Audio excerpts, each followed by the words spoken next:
Alright, a couple of tips to share with everybody. It's one of my favorite ones right here.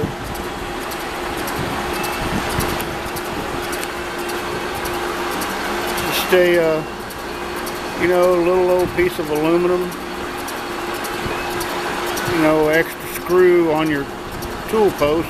No big deal. Keeps most of the chips down into the machine.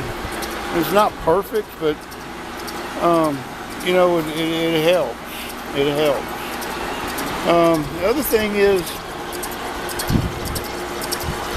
it's a little block. If I can get up here and show you. It's real simple little aluminum block.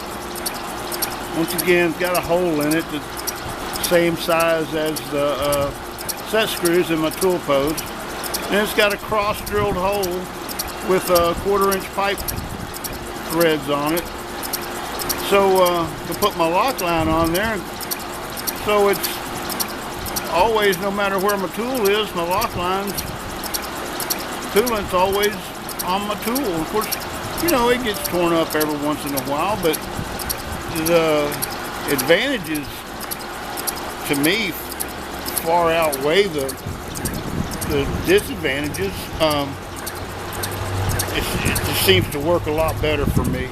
Anyway, at the end of the day, I hope everybody has a good weekend. Everything's good in your life, and that's it.